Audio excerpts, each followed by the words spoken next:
नमस्ते, मैं हूं किशोर अजवाणी। आप देख रहे हैं देश का नंबर 1 न्यूज चैनल। घड़ी इशारा कर रही है 9 बजे रात का। वक्त 100 बात की एक बात का। 100 बात की एक बात में आज ईडब्ल्यूएस कोटे में आरक्षण पर सुप्रीम कोर्ट के फैसले से किसे दर्द होने लगा? ठगी के आरोपी सुकेश चंद्रशेखर की चिट्ठी में अब किस पर वार हो गया? आजम खान के बेटे का क्या होगा? और ठंड के मौसम में दिल्ली क्यों सुलगी? ब्रेकिंग न्यूज ईरान से है। पता चला है कि ईरान को जवाब देने के लिए अमेरिका के फाइटर जेट उड़ान भर चुके हैं।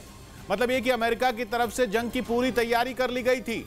ऐसा तब हुआ था जब सऊदी अरब ने ईरान से जुड़ी जानकारी अमेरिका को दी थी। सऊदी अरब की तरफ से बताया गया था कि ईरान एक बड़ा हमला सऊदी अरब और इराक पर करने वाला है। मतलब ये कि ईरान के हमले का अलर्ट मिलते ही अमेरिका ने बड़ा एक्शन ले लिया था। ईरान की तरफ अमेरिका के खतरनाक फाइटर जेट भेजे जाने की खबर है और यह पता चला है कि ईरान को कड़ा जवाब देने के लिए अमेरिका की वायुसेना अपना मिशन शुरू कर चुकी थी। अमेरिका की वायुसेना को ईरान की तरफ से हमला शुरू करने का इंतजार था और जैसे ही कोई हमला ईरान की तरफ से किया जाता तो ईरान पर भी जवाबी कार्रवाई शुरू कर दी जाती। अमेरिकी वायुसेना के खतरनाक फाइटर जेट ईरान की तरफ पहुंच रहे थे। माना जा रहा है कि अमेरिका के फाइटर जेट खाड़ी देशों में ही किसी बेस से निकले। सऊदी अरब और इराक के अलावा भी कुछ खाड़ी देशों में अमेरिकी वायुसेना के बेस मौजूद हैं। खबर है कि इन जगहों पर अमेरिकी वायुसेना के F-22 जेट तैनात हैं। इसीलिए माना जा रहा है कि अमेरिका की तरफ से F-22 ही ईरान की तरफ भेजे गए थे। ये एक ऐसा कदम था जो सीधा सीधा जंग शुरू होने की वजह बन सकता था।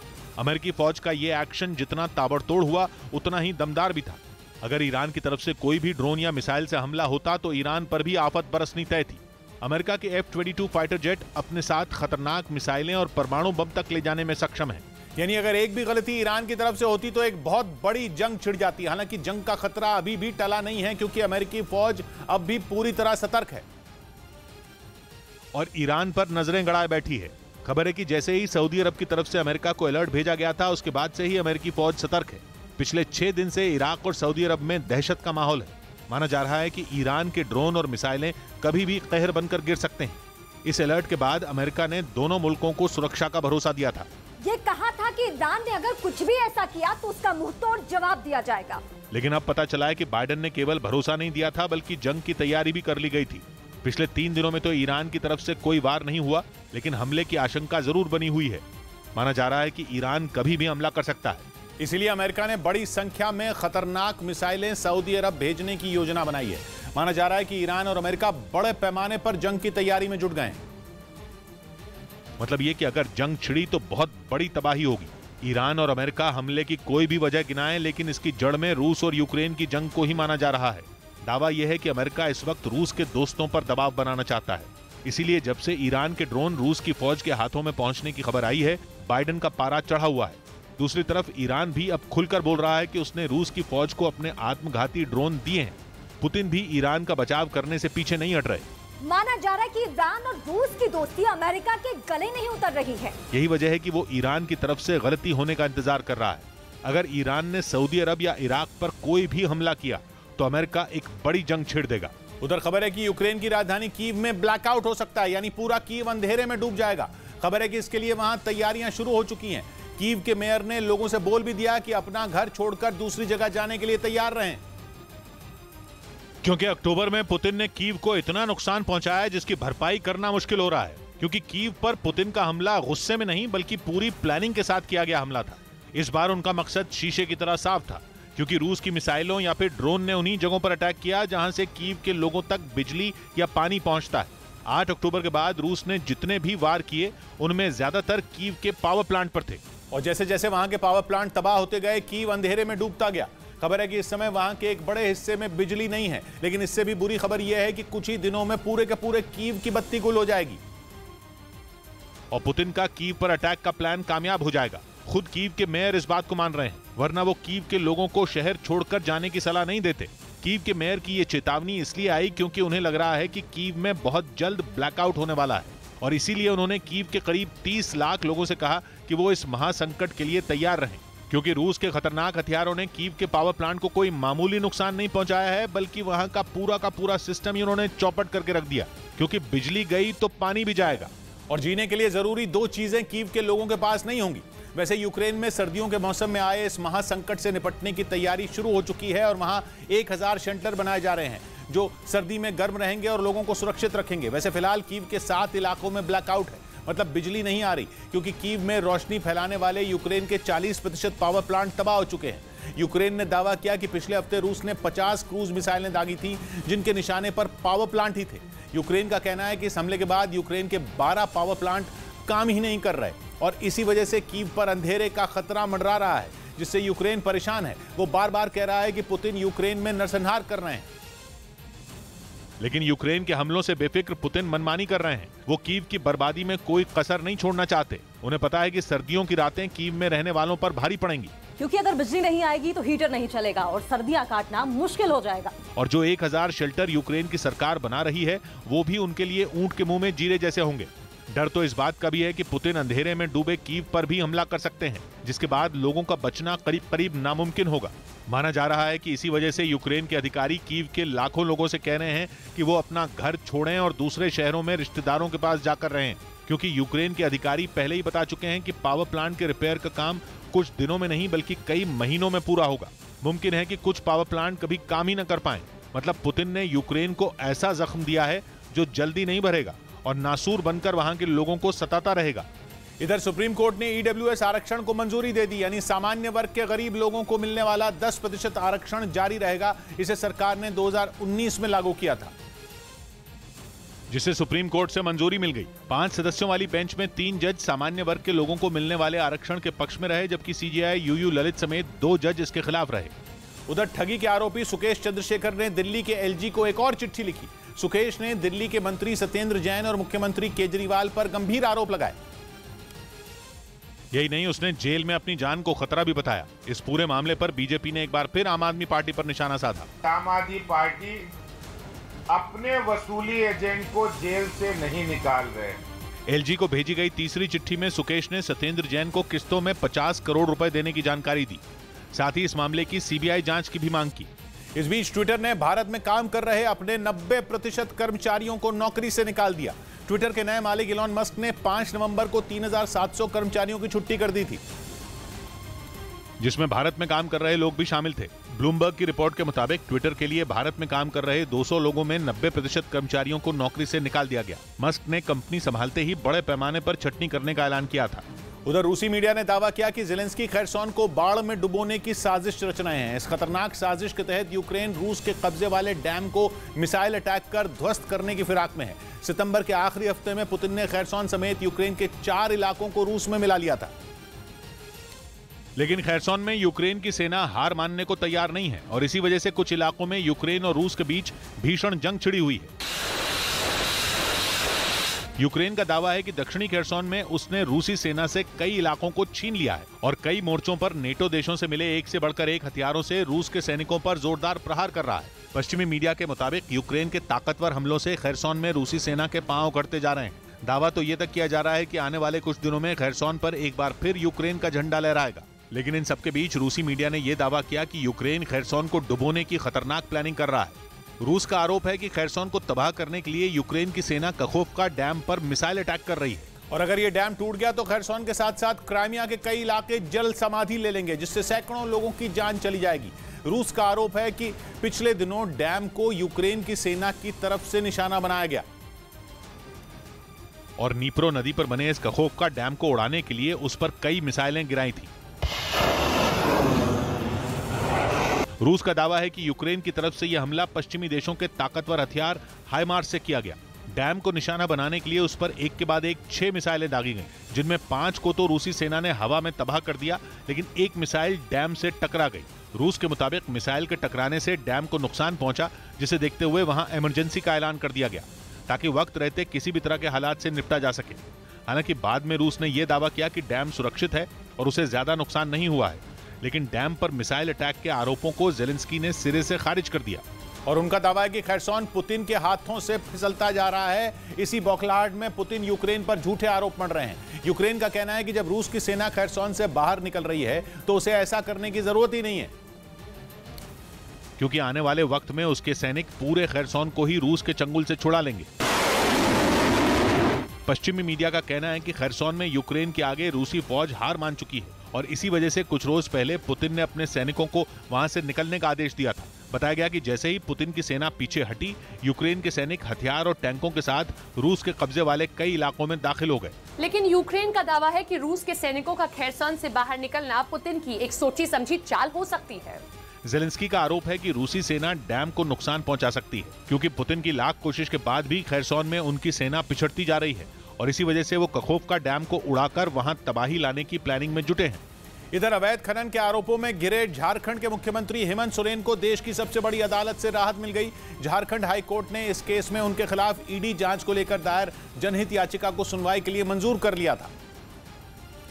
लेकिन सुप्रीम कोर्ट ने साफ किया कि इस मामले में सोरेन के खिलाफ सुनवाई का आधार नहीं बनता है। हमको न्याय मिला है। झारखंड हाई कोर्ट के फैसले को हेमंत सोरेन ने सुप्रीम कोर्ट में चुनौती दी थी। इस बीच दिल्ली की आबकारी नीति मामले में आरोपी दिनेश अरोड़ा ने कोर्ट में माफी की याचिका दाखिल कर दी। साथ ही इस केस में सरकारी गवाह बनने की इजाजत भी मांगी, जिस पर 14 नवंबर को सुनवाई होगी। उसी दिन दिनेश अरोड़ा का बयान भी दर्ज होगा। इसके बाद ही दिल्ली की राउज एवेन्यू कोर्ट ये तय करेगी कि उनको सरकारी गवाह बनाया जाए या नहीं। आबकारी नीति मामले में बीजेपी दिल्ली के डिप्टी सीएम मनीष सिसोदिया पर लगातार सवाल उठाती रही है। उधर बिहार के कटिहार में बीजेपी कार्यकर्ता की हत्या के बाद जमकर हंगामा हुआ। आरोप है कि अपराधियों ने घर के सामने ही उनकी गोली मारकर हत्या कर दी थी, जिसके बाद गुस्साए लोगों ने थाने में तोड़फोड़ की। वहीं आरोपियों के खिलाफ केस दर्ज कर पुलिस मामले की जांच में जुट गई। बीजेपी कार्यकर्ता की हत्या में आपसी रंजिश का भी शक है। इस बीच तुर्की ने पुतिन को बहुत बड़ा झटका दे दिया। ऐसा झटका जिसने काला सागर जैसे जंग के अहम मैदान के साथ भूमध्य सागर में भी पुतिन के जहाजों का तेल निकाल दिया है। तुर्की ने काला सागर और भूमध्य सागर को जोड़ने वाले रास्ते पर पहरा डाला हुआ है। उसका नुकसान रूस को झेलना पड़ रहा है, लेकिन दोस्त का चोला पहने बैठा तुर्की दोस्ती का फर्ज निभाने को तैयार नहीं, जिसकी वजह से जंग के शुरुआती दिनों से समंदर को अपना हथियार बनाकर यूक्रेन पर कहर ढाने वाले रूस के हाथ बंद गए हैं। काला सागर वो इलाका है जिसमें अपने जंगी जहाज उतारकर रूस ने शुरू में ही ऐसी बढ़त बना ली थी कि यूक्रेन का हुक्का पानी बंद हो गया था। वहीं यूक्रेन की जंग में अब तक भूमध्य सागर भले ही सीन में न दिख रहा हो, लेकिन पर्दे के पीछे पूर्वी भूमध्य सागर यूक्रेन में रूस की जंग, उसकी प्लानिंग, उसके ऑपरेशन और उसकी तैनाती का एक अहम हिस्सा है। यूरोप को लग रहा है कि रूस की जंग बस काला सागर तक सिमटी है, लेकिन रक्षा विशेषज्ञों का मानना है कि रूस का प्लान बहुत आगे का है और उसकी नजर दक्षिण में बसे भूमध्य सागर पर भी राज करने की है। लेकिन तुर्की ने पुतिन के उस प्लान पर पानी फेर दिया है। वो पुतिन का सपना चकनाचूर करने में लगा है। मतलब तुर्की पुतिन के साथ डबल गेम खेल रहा है। वैसे तो वो रूस से जमकर गैस खरीद रहा है। खुद पुतिन रूस की गैस बेचने के लिए तुर्की को यूरोप का गैस हब बनाने में लगे हैं, लेकिन तुर्की उनकी दोस्ती का सिला उनकी पीठ में छुरा घोंप कर दे रहा है। तुर्की ने जंग छिड़ने के बाद से ही भूमध्य सागर से काला सागर में घुसने के इकलौते एंट्री पॉइंट को बंद किया हुआ है। यह एंट्री पॉइंट है बॉस्फोरस स्ट्रेट, जो कि तुर्की के इस्तांबुल में है, और दूसरा स्ट्रेट है डार्डेनल्स, जो कि उत्तर पश्चिमी तुर्की में है। ये दोनों स्ट्रेट काला सागर को भूमध्य सागर से जोड़ते हैं और 1936 में हुई एक संधि कहती है कि तुर्की युद्ध लड़ रहे देशों के जंगी जहाजों के लिए ये दोनों स्ट्रेट बंद कर सकता है। यानी कहने का मतलब यह है कि तुर्की के पास काला सागर में घुसने की चाबी है। तुर्की ने रूस के जंगी जहाजों के लिए भूमध्य सागर को काला सागर से जोड़ने वाले रास्ते को ही बंद कर दिया है। और अब 8 महीने से भी लंबे वक्त से भूमध्य सागर में जमे रूस के जंगी जहाजों को मेंटेनेंस की सख्त जरूरत है, लेकिन तुर्की के फैसले से रूस की नौसेना पर मुसीबतों का पहाड़ टूट पड़ा है। ऐसा इसलिए क्योंकि काला सागर में मौजूद शिपयार्ड में तो एंट्री बंद है। इस वजह से भूमध्य सागर में तैनात रूस के जंगी जहाजों को मेंटेनेंस के लिए लंबा चौड़ा चक्कर लगाकर या तो आर्कटिक या बाल्टिक सागर या बिल्कुल ही पूर्व में बसे प्रशांत महासागर में जाना पड़ रहा है। हालांकि तुर्की का फैसला कोई नया नहीं है, लेकिन अब रूस को उसके साइड इफेक्ट बुरी तरह महसूस होने लगे हैं। काला सागर की कुंडली भूमध्य सागर से जुड़ी है और अगर काला सागर पर पुतिन की पकड़ जरा सी भी ढीली पड़ी तो उनकी नैया डूब जाएगी। ऊपर से हाल के महीनों में यूक्रेन ने काला सागर में रूस के जंगी जहाजों को जिस तरह निशाना बनाया है, कहा जा रहा है कि उससे रूस समंदर के पश्चिमी हिस्से में ऑपरेट नहीं कर पा रहा। इधर जम्मू कश्मीर के पहाड़ी इलाकों में जमकर बर्फबारी हुई। लगातार हो रही बर्फबारी से वहां कई इलाकों में तापमान माइनस में पहुंच गया, जिससे कई इलाकों में ठंड बढ़ गई। गुलमर्ग से सामने आई तस्वीरों में चारों तरफ बर्फ ही बर्फ नजर आई। पेड़, मकान और पहाड़ बर्फ की सफेद चादर से ढके दिखे। इसी तरह का एक वीडियो कारगिल से भी सामने आया, जहां कई गाड़ियां बर्फ से ढकी दिखाई दी। उधर आजम खान के बेटे को सुप्रीम कोर्ट से बड़ा झटका लगा। अब्दुल्ला आजम ने विधानसभा सदस्यता रद्द करने के इलाहाबाद हाई कोर्ट के फैसले को सुप्रीम कोर्ट में चुनौती दी थी। जिसे सुप्रीम कोर्ट ने खारिज कर दिया और इलाहाबाद हाई कोर्ट के फैसले को बरकरार रखा। हाई कोर्ट ने फर्जी जन्म प्रमाण पत्र से जुड़े मामले में साल 2017 के चुनाव में विधायक बने समाजवादी पार्टी नेता अब्दुल्ला आजम की विधानसभा सदस्यता रद्द कर दी थी। इस बीच जम्मू कश्मीर के रामबन से पुलिस ने अमरुद्दीन खान नाम के एक संदिग्ध को गिरफ्तार किया। उसका संबंध आतंकी संगठन अलकायदा से बताया गया और पुलिस ने अमरुद्दीन के कब्जे से एक चीनी ग्रेनेड और कुछ दस्तावेज बरामद करने का दावा किया। गिरफ्तार आरोपी पश्चिम बंगाल का रहने वाला है। उधर रमजान कादिरोव ने एक बार फिर वीडियो जारी कर यूक्रेन के राष्ट्रपति जेलेंस्की का मजाक उड़ाया। उन्होंने जो वीडियो जारी किया उसमें जेलेंस्की जैसे दिखने वाले एक आदमी को युद्धबंदी के तौर पर दिखाया गया और ऐसा दिखाया गया कि कादिरोव के एक लड़ाके ने उसे गोलियों से भून दिया। कादिरोव ने नकली जेलेंस्की का ये वीडियो ऐसे समय में जारी किया जब रूसी सेना जंग में पस्त दिखाई पड़ रही है, जबकि जेलेंस्की की फौज के हौसले बुलंद हैं। माना जा रहा है कि इसी वजह से कादिरोव ने एक बार फिर उनका मजाक उड़ाते हुए वीडियो जारी किया और ऐसा करके वो यूक्रेन के सैनिकों का मनोबल तोड़ने की कोशिश कर रहे हैं, क्योंकि ये कादिरोव की एक सोची समझी रणनीति है। वो पहले भी कई बार अपने लड़ाकों के जंग लड़ने के वीडियो जारी कर चुके हैं, जिनके जरिए उन्होंने हर बार ये बताया कि उनके लड़ाके जंग लड़ने में कितने माहिर और कितने बेरहम हैं और वो यूक्रेन की सेना को हार मानने पर मजबूर कर देंगे। हालांकि 8 महीने से ज्यादा वक्त बीत जाने के बाद भी कादिरोव का सपना पूरा नहीं हुआ और कहा जा रहा है कि वो नकली जेलेंस्की पर गोलियां चलवाकर ही खुश हो रहे हैं। इसके लिए जेलेंस्की जैसे दिखने वाले आदमी को शूटिंग रेंज जैसी एक जगह पर लाया गया। उसके दोनों हाथ पीछे की तरफ बंधे हुए थे, जबकि चेहरा काले रंग की पॉलिथीन से ढका हुआ था। तभी एक चेचन लड़ाके ने पॉलिथीन हटाकर उसे हेलमेट पहना दिया। तब तक वो नकली जेलेंस्की मुस्कुरा रहा था, लेकिन जैसे ही उसे खतरे का एहसास हुआ वो जान बख्शने की गुहार लगाने लगा। नकली जेलेंस्की जोर जोर से कादिरोव की तारीफ करने लगा। इतना ही नहीं, चेचन लड़ाके के निशाने पर खड़े नकली जेलेंस्की ने बाइडेन का नाम भी लिया। उसे देखकर ऐसा लगा मानो यूक्रेन की जंग के लिए वो बाइडेन को कोस रहा। इसके बाद वहां मौजूद चेचन लड़ाके ने ताबड़तोड़ गोलियों की बरसात कर दी और फायरिंग होते ही वीडियो खत्म हो गया। इधर कांग्रेस नेता डीके शिव कुमार ने ईडी की पूछताछ में शामिल होने से मना कर दिया। उन्हें नेशनल हेराल्ड मामले में पूछताछ के लिए ईडी ने दिल्ली में मौजूद हेड ऑफिस में बुलाया था, लेकिन दावा है कि पार्टी के एक नेता के जन्मदिन का हवाला देते हुए उन्होंने पूछताछ में शामिल होने से इनकार कर दिया। इस मामले में पहले भी डीके शिव कुमार से पूछताछ की जा चुकी है। इस बीच चेन्नई से मैसूरू के बीच चलने वाली वंदे भारत एक्सप्रेस का ट्रायल रन शुरू हो गया। प्रधानमंत्री इसी हफ्ते ट्रेन को हरी झंडी दिखाने वाले हैं और उससे ठीक पहले चेन्नई के एमजी रामचंद्रन रेलवे स्टेशन से ट्रायल रन की शुरुआत की गई। 11 नवंबर से इस ट्रेन में यात्री सफर कर सकेंगे। दक्षिण भारत में शुरू होने के साथ ही देश में पटरी पर दौड़ने वाली वंदे भारत ट्रेन की संख्या 5 हो जाएगी। उधर दिल्ली के छावला गैंगरेप और हत्या के केस में 3 दोषियों को सुप्रीम कोर्ट से राहत मिल गई। तीनों को 2014 में इसी मामले में निचली अदालत ने फांसी की सजा सुनाई थी, जिसे दिल्ली हाई कोर्ट ने भी बरकरार रखा था, लेकिन तीनों को सुप्रीम कोर्ट ने बरी कर दिया। तीनों युवकों पर 2012 में लड़की के अपहरण, गैंगरेप और हत्या का आरोप लगा था। इस बीच खबर है कि यूक्रेन पर जोरदार हमला करने के लिए पुतिन खूंखार अपराधियों की सेना बनाएंगे, जिसके लिए उन्होंने एक नए कानून पर हस्ताक्षर भी कर दिए हैं, ताकि उनका ये नया प्लान जल्द से जल्द असर दिखाना शुरू कर दे। और यूक्रेन में जारी युद्ध में रूसी सेना जोरदार हमला कर जेलेंस्की के सैनिकों को पीछे हटने पर मजबूर कर सके, क्योंकि कहा जा रहा है कि यूक्रेन में पुतिन के सैनिक कई मुश्किलों से जूझ रहे हैं। उनके सामने सबसे बड़ी चुनौती यह है कि उनकी सेना लगातार घटती जा रही है, यानी यूक्रेन के जोरदार पलटवार से रूसी सैनिकों की संख्या कम हो रही है, जिसकी वजह से रूस को कई इलाकों में पीछे हटना पड़ा। ऐसे में न केवल रूस को भारी नुकसान हो रहा है, बल्कि उसके बचे हुए सैनिकों का मनोबल भी टूटता जा रहा है, जिसका मतलब है कि रूसी सेना यूक्रेन के कई इलाकों में पिछड़ती जा रही है। और इसी वजह से पुतिन ने अब रूस के उन अपराधियों को भी सेना में भर्ती कराने की तैयारी कर ली है जो हत्या समेत कई गंभीर अपराधों के दोषी हैं। और कहा जा रहा है कि इस तरह के खूंखार अपराधी भी अब जेलेंस्की के सैनिकों को मौत के घाट उतारेंगे। हालांकि पुतिन के इस नए कानून के मुताबिक सेना में उन अपराधियों को शामिल नहीं किया जाएगा जो राजद्रोह और आतंकी गतिविधियों में शामिल थे। हाल ही में पुतिन ने इस बात की जानकारी दी थी कि रूसी सेना में 3 लाख आम नागरिकों को शामिल कराने के लक्ष्य को पूरा कर लिया गया है।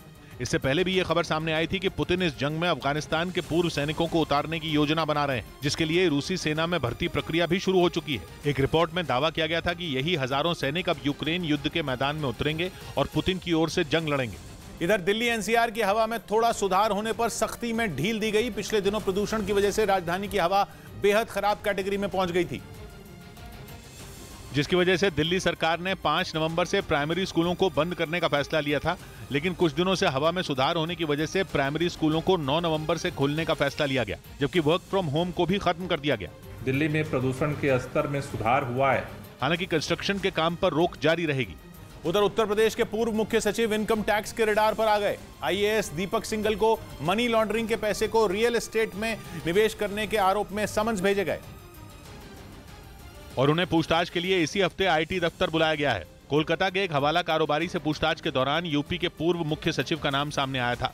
दीपक सिंघल उत्तर प्रदेश के पूर्व सीएम अखिलेश यादव के करीबी माने जाते हैं। इधर उतार चढ़ाव के बीच शेयर बाजार बढ़त के साथ बंद हुआ। शुरुआती तेजी के बाद शेयर बाजार लाल निशान पर चला गया था, लेकिन आखिर में सेंसेक्स 235 अंकों की मजबूती के साथ 61,185 पर बंद हुआ, तो वहीं निफ्टी 86 अंक बढ़कर 18,202 पर रहा। बैंकिंग और मेटल सेक्टर के शेयरों में बढ़त रही। इस बीच दक्षिण कोरिया में तैनात अमेरिकी बॉम्बर के जवाब में उत्तर कोरिया के तानाशाह किम जोंग उन ने कई मिसाइलें दाग दी। उत्तर कोरिया की तरफ से यह कार्रवाई अमेरिका और दक्षिण कोरिया के संयुक्त सैन्य अभ्यास के बीच की गई, जिसमें अमेरिका ने अपने खतरनाक B-1B बॉम्बर को भी उतार दिया है, जो इतना ताकतवर है कि करीब 35,000 किलोग्राम तक का गोला बारूद लेकर उड़ सकता है। अमेरिका के लिए यह बॉम्बर कितना अहम है, इसका अंदाजा इसी बात से लगाया जा सकता है कि उसने किसी भी देश से अब तक इसका सौदा नहीं किया है, लेकिन अमेरिका ने अब इसे दक्षिण कोरिया में उतार दिया है ताकि उत्तर कोरिया पर दबाव बनाया जा सके। लेकिन उसकी इस रणनीति का किम पर जरा भी असर नहीं पड़ा और इसीलिए उन्होंने एक के बाद एक कई घातक बैलिस्टिक मिसाइलें दक्षिण कोरिया के नजदीक समंदर में दाग दी। कहा जा रहा है कि पिछले एक हफ्ते में उत्तर कोरिया करीब 30 मिसाइलों का परीक्षण कर चुका है। इधर दिल्ली के नजदीक गुरुग्राम में शराब के नशे में धुत कुछ लड़कों ने स्टंट करने के चक्कर में एक आदमी की जान ले ली, जबकि 2 लोग घायल हो गए। एक रोज पहले हुई इस घटना का एक सीसीटीवी वीडियो भी सामने आया, जिसमें रात के वक्त एक तेज रफ्तार कार शराब की दुकान के पास खड़े कुछ लोगों को टक्कर मारती दिखी। इस घटना का जो वीडियो सामने आया उसमें सफेद रंग की एक कार तेजी से दुकान की तरफ आती दिखी। तभी स्टंट दिखाने के लिए कार चला रहे लड़के ने जोरदार ब्रेक लगाया, जिसके बाद कार का पिछला हिस्सा तेजी से घूमते हुए वहां खड़े आदमी से टकरा गया, जबकि उसका अगला हिस्सा दुकान से भिड़ गया। इस दौरान वहां कई और लोग भी मौजूद थे जो इस स्टंट की वजह से घायल हो गए, जिनमें एक की मौत हो गई। इस घटना के बाद पुलिस ने स्टंट कर रहे 7 लड़कों को गिरफ्तार कर लिया। 7 आरोपियों को गिरफ्तार करने में कामयाबी हासिल की। बताया जा रहा है कि इस घटना में 10 से 12 लड़के शामिल थे और सभी शराब के नशे में धुत थे। उधर रूस ने दावा किया कि उसकी सेना ने यूक्रेन में जंग लड़ रहे अमेरिका और ब्रिटेन के सैनिकों को मार गिराया। रूस के मुताबिक डोनेस्क के लेमान शहर में अमेरिका और ब्रिटेन के सैनिक बड़ी संख्या में मौजूद थे और जैसे ही इसकी खबर रूसी सेना को लगी, उसके लड़ाकू विमानों ने बम बरसाने शुरू कर दिए। रूस ने दावा किया कि उसकी सेना ने यूक्रेन के एक सैन्य ठिकाने को निशाना बनाया, जहां न सिर्फ सैकड़ों सैनिक मौजूद थे बल्कि भारी हथियार और गोला बारूद भी रखा हुआ था। रूस ने दावा किया कि उसके इसी हमले में अमेरिका और ब्रिटेन के कई सैनिक मारे गए। रूस के इस दावे में अगर सच्चाई है तो फिर यह पहली बार होगा जब अमेरिका और ब्रिटेन की जंग में सीधी एंट्री होगी, क्योंकि अब तक उन्होंने यूक्रेन को घातक हथियारों की सप्लाई तो की, लेकिन जंग लड़ने के लिए कभी सैनिक नहीं भेजे। लेकिन रूस ने दावा किया कि सिर्फ डोनेस्क के लेमान में ही 100 से ज्यादा विदेशी लड़ाके यूक्रेन के लिए लड़ रहे हैं। रूस के मुताबिक इनमें 40 सैनिक अमेरिका और ब्रिटेन के हैं, जिन्होंने लेमान शहर को रूस के हाथ से छीनने में जेलेंस्की की फौज की मदद की थी, क्योंकि पिछले महीने ही डोनेस्क के इस अहम शहर पर यूक्रेन ने कब्जा जमा लिया था। लेमान में रूस के हथियारों का बड़ा भंडार था जिसे यूक्रेन ने तबाह कर दिया था। साथ ही उसके सैनिकों पर ऐसा खतरनाक हमला बोला कि उन्हें जान बचाकर भागना पड़ा था। माना जा रहा है कि तभी से लेमान शहर रूस की आंखों में खटक रहा था और वहां की हार का बदला लेने के लिए ही उसके लड़ाकू विमानों ने आसमान से बमों की बारिश कर दी, जिसमें अमेरिका और ब्रिटेन के सैनिकों के मारे जाने का दावा किया गया। हालांकि रूस के इस दावे पर दोनों देशों ने कोई प्रतिक्रिया नहीं दी। इस बीच ब्रिटेन की एक कोर्ट ने आर्म्स डीलर संजय भंडारी के भारत प्रत्यर्पण को मंजूरी दे दी। संजय भंडारी 2016 में ही देश छोड़कर फरार हो गए थे, जिसके बाद जुलाई 2020 में लंदन में उन्हें गिरफ्तार कर लिया गया था और उसी के बाद से भारत सरकार संजय भंडारी के प्रत्यर्पण की कोशिश में जुटी थी। जांच एजेंसियों के मुताबिक उनके ठिकानों से रक्षा मंत्रालय के अहम दस्तावेज बरामद हुए थे। इसके अलावा उनके खिलाफ आईटी और ईडी के भी कई मामले दर्ज हैं। इधर दिल्ली के पास गाजियाबाद में नमाज पढ़ने वाले कुछ लोगों के खिलाफ मुकदमा दर्ज कर लिया गया। बताया गया कि वो सड़क के बीचों बीच नमाज पढ़ रहे थे, जिसकी जानकारी लोगों ने पुलिस को ट्वीट कर दी। वहीं हिंदू रक्षा दल नाम के संगठन ने भी सड़क पर नमाज पढ़ने पर आपत्ति जताई। हिंदुओं को परेशान करने के नाते से यहाँ पे नमाज पढ़ी जाती है। घटना की जानकारी मिलने के बाद पुलिस नमाज पढ़ने वालों की पहचान में जुट गई। उधर खबर है कि नासा ने एक बार फिर अपने मून मिशन की तैयारियां तेज कर दी हैं। वो कई बार असफल होने के बावजूद एक बार फिर इस रॉकेट को लॉन्च करने की तैयारी में, जिसे वो लंबे वक्त से अंतरिक्ष में भेजने की कोशिश में लगा हुआ था। हालांकि नासा का ये मिशन अलग अलग वजहों से 3 बार फेल हो चुका है, जिसके बाद वो इसे 14 नवंबर को एक बार फिर पूरे दमखम के साथ आजमाने की तैयारी में है। इस बीच पश्चिमी मीडिया ने दावा किया कि अमेरिका की मदद से यूक्रेन को हथियारों की एक और खेप मिलेगी। बताया जा रहा है कि जेलेंस्की की सेना को कई टैंक और एयर डिफेंस सिस्टम दिए जाएंगे, जिनके दम पर यूक्रेन के सैनिक ज्यादा ताकत से रूसी फौज का मुकाबला कर सकेंगे। पश्चिमी मीडिया के मुताबिक चेक रिपब्लिक से जेलेंस्की को 45 T-72 टैंक और कई हॉक एयर डिफेंस सिस्टम के साथ दूसरे हथियार भेजे जाएंगे। दावा है कि इन हथियारों का खर्च अमेरिका उठाएगा। खबर है कि यूक्रेन के जवानों ने अभी से हॉक एयर डिफेंस सिस्टम की ट्रेनिंग भी शुरू कर दी है। पश्चिमी मीडिया का दावा है कि जंग लंबी खिंचने से यूक्रेन हथियारों की भारी कमी से जूझ रहा है। यूक्रेन के राष्ट्रपति लगातार हथियारों की मांग करते आए हैं। खबर है कि इसीलिए अमेरिका ने यूक्रेन को अलग अलग तरह के हथियारों की बड़ी मदद करने का फैसला किया, ताकि किसी भी हाल में जेलेंस्की कमजोर न पड़े। बताया जा रहा है कि चेक रिपब्लिक से हथियारों की खेप जल्द यूक्रेन भेजी जाएगी और दावा है कि यूक्रेन की सेना इन हथियारों को रूस के कब्जे वाले इलाकों में तैनात करेगी, ताकि हर हाल में रूसी सेना से यूक्रेन की जमीन छुड़वाई जा सके। खबर है कि पुतिन की सेना जंग में T-72 टैंकों से यूक्रेन पर जोरदार हमले बोल रही है। कहा जा रहा है कि अब जब जेलेंस्की के जवानों को भी यही टैंक मिलने जा रहे हैं, तो वो भी रूसी सेना को मुंहतोड़ जवाब दे पाएंगे। यही नहीं, पश्चिमी मीडिया के मुताबिक 1000 से ज्यादा फीनिक्स गोस्ट ड्रोन भी यूक्रेन को मिलेंगे। बताया जा रहा है कि जेलेंस्की की सेना इन ड्रोन से पुतिन की फौज की निगरानी करेगी और दावा है कि इसके जरिए ही वो रूस की सेना पर कहर बरपाएगी, क्योंकि ये आत्मघाती ड्रोन किसी भी टारगेट को चंद सेकंड में उड़ा सकते हैं। यानी ये ड्रोन यूक्रेन की सेना के बहुत काम आ सकते हैं। फीनिक्स गोस्ट ड्रोन अपने टारगेट पर जाकर टकरा जाते हैं, जिसकी वजह से जोरदार धमाका होता है और टारगेट पूरी तरह तबाह हो जाता है। बताया जा रहा है कि फीनिक्स ड्रोन मिलने की खबर के बाद जेलेंस्की के सैनिक जोश से भर गए हैं। रूसी फौज पर ईरान के खतरनाक ड्रोन शाहिद 136 से यूक्रेन पर हमले का आरोप लगता रहा है। ऐसे में अगर यूक्रेन की सेना को फीनिक्स गोस्ट ड्रोन मिलेंगे तो ये उसके काफी काम आ सकते हैं। उधर ब्रिटेन की एक रिपोर्ट में दावा किया गया कि भारत के कई मशहूर लोग हैकरों के निशाने पर हैं। दिल्ली के पास गुरुग्राम में बैठे ये हैकर देश भर के लोगों के ईमेल और फोन में सेंधमारी करने की फिराक में, जिसके लिए दुनिया भर के जासूसों को काम पर लगाया गया है, जिन्हें इसके बदले मोटी रकम दी जाती है। दावा किया गया कि दिल्ली के पास गुरुग्राम में एक 4 मंजिला इमारत से ये गिरोह काम कर रहा था, जिसका मुखिया एक 31 साल का आदमी है। इस गिरोह का पर्दाफाश ब्रिटेन के अखबार द संडे टाइम्स में किया गया। इधर दिल्ली में जमानत पर रिहा हुए जहांगीरपुरी हिंसा के 4 आरोपियों को गिरफ्तार कर लिया गया। आरोप है कि वो इलाके में माहौल खराब करने की कोशिश कर रहे थे, जिसकी शिकायत पुलिस से की गई। इसके बाद पुलिस ने चारों को गिरफ्तार कर लिया। रामनवमी में जुलूस के दौरान भड़की हिंसा के मास्टरमाइंड अंसार को कोर्ट ने 4 नवंबर को जमानत दी थी, जिसके बाद उसने अपने इलाके में जुलूस निकाला था। इस बीच कांग्रेस की भारत जोड़ो यात्रा में राहुल गांधी के साथ सुप्रीम कोर्ट के वरिष्ठ वकील प्रशांत भूषण ने भी पदयात्रा की। एक रोज पहले वो तेलंगाना में इस यात्रा में शामिल हुए और वो राहुल गांधी के साथ हाथ पकड़कर चलते दिखाई दिए। 7 सितंबर को शुरू हुई कांग्रेस की भारत जोड़ो यात्रा महाराष्ट्र पहुंच चुकी है। उधर जंग और विवादों से दूर रहने वाले जापान को भी अब खुद पर हमले का डर सता रहा है। जापान के प्रधानमंत्री तो ये कहकर खलबली मचा दी कि अब इंतजार करने का वक्त नहीं बचा है। उन्होंने कसम खाई कि वो अपने देश की सैन्य ताकत को बढ़ाकर रहेंगे। जापान का मानना है कि पूर्वी एशिया में हालात इतने बिगड़ गए हैं कि आए दिन मिसाइलें दागने में लगा उत्तर कोरिया कभी भी बम फोड़ सकता है, क्योंकि पिछले महीने तो उत्तर कोरिया की एक बैलिस्टिक मिसाइल जापान के ऊपर से ही गुजरी थी। और फिर पिछले हफ्ते भी किम जोंग उन ने अंधाधुंध मिसाइलें फायर कर दी थी। तब तो लोगों को आगाह करने के लिए जापान के कई हिस्सों में खतरे का सायरन तक बजने लगा था। इसलिए जापान के प्रधानमंत्री फुमियो किशिदा ने कहा कि उन्हें जल्द से जल्द और जंगी जहाज बनाने की जरूरत है। उन्होंने अपनी एंटी मिसाइल क्षमता को भी बढ़ाने की जरूरत बताई। लेकिन जापान के प्रधानमंत्री ने अकेले कस्में नहीं खाई, बल्कि उन्होंने अपने पीछे अमेरिका, ऑस्ट्रेलिया, भारत और फ्रांस जैसे 12 देशों के खड़े होने का सबूत पेश करने के लिए सेना का एक अंतर्राष्ट्रीय कार्यक्रम भी आयोजित किया। अहम बात यह रही कि उत्तर कोरिया से लोहा लेने के लिए दक्षिण कोरिया ने भी जापान के इस कार्यक्रम में हिस्सा लिया। जबकि जापान और दक्षिण कोरिया के रिश्ते अच्छे नहीं, लेकिन दोनों का दुश्मन एक ही है, उत्तर कोरिया। ऊपर से चीन और रूस की जोड़ी ने भी जापान की नाक में दम किया हुआ है। इसलिए जापान की हिफाजत के लिए उसका दोस्त अमेरिका मैदान में उतर आया। अमेरिका अपने 1 दर्जन F-22 Raptor stealth aircraft Japan में तैनात करने वाला है। मतलब ऐसा विमान जो दुश्मन पर किसी बाज की तरह वार कर दे, लेकिन उसके रडार की पकड़ तक में ना आए। अहम बात यह है कि अमेरिका अपने ये लड़ाकू विमान जापान के ओकिनावा आइलैंड पर तैनात करेगा, जहां से चीन ज्यादा दूर नहीं है। इधर बिहार के मुजफ्फरपुर में एक बच्ची का शव मिलने के बाद लोगों ने जमकर हंगामा किया।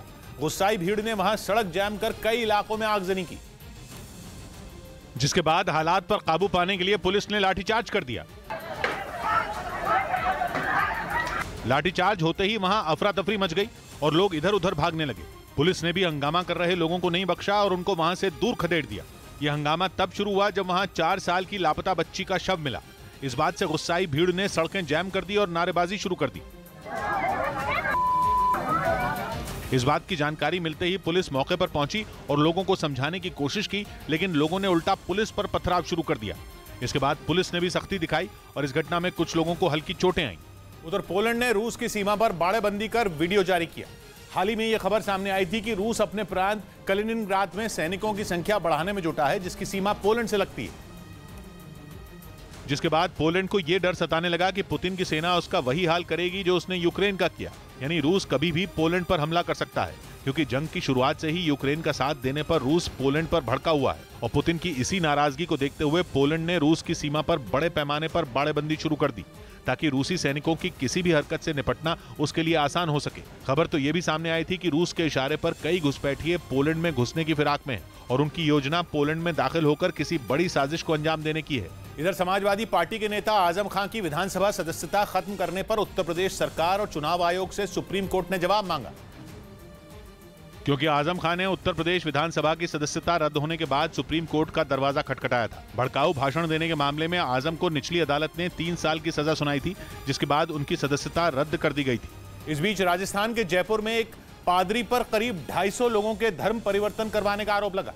आरोप है कि पादरी ने लोगों को धर्म बदलने के लिए मजबूर किया और बीमारी ठीक करने के साथ पैसे का लालच देकर उनका धर्म परिवर्तन करवाया। आरोप है कि पादरी ने हिंदुओं पर हिंदू देवी देवताओं की मूर्तियों को विसर्जित करने का भी दबाव बनाया।